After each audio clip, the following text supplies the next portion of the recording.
I loved one person deeply, and I made a conscious decision to never tell him.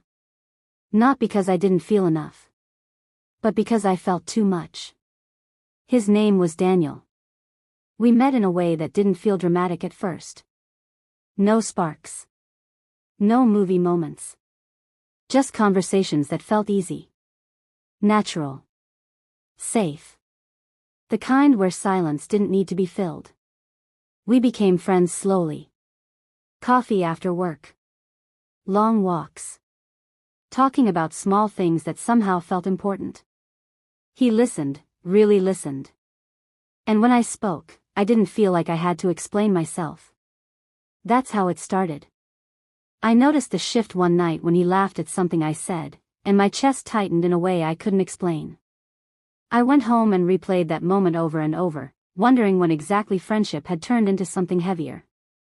I didn't panic. I didn't rush to confess. I sat with it. And the more time passed, the clearer it became, this wasn't infatuation. This wasn't loneliness. This was love, quiet, steady, and frightening in how deeply it rooted itself in me. But there was a problem. He trusted me. Not romantically, at least not in the way people expect love to show itself, but deeply. I was the person he confided in. The one he leaned on during hard seasons. The one who knew his fears, his doubts, his unfinished grief. And I knew something else too.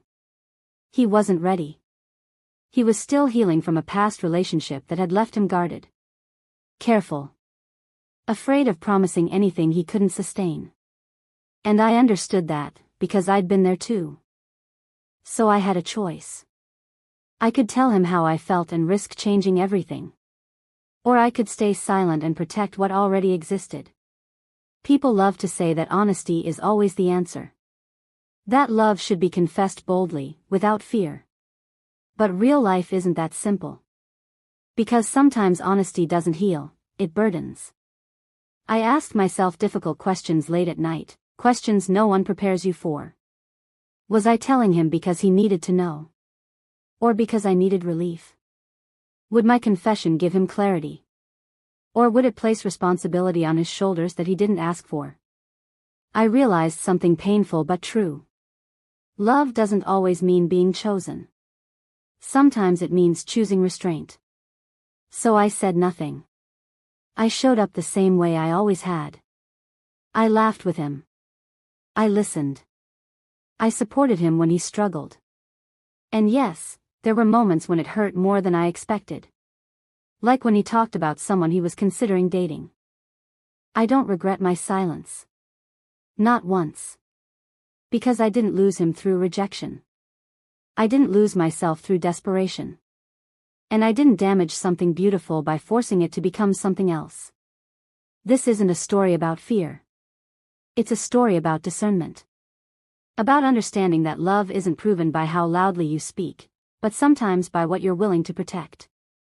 And maybe the bravest thing I ever did wasn't confessing how I felt. It was choosing to love him without needing to be chosen in return. If this story resonated with you, have you ever loved someone and chosen silence for a reason you rarely talk about?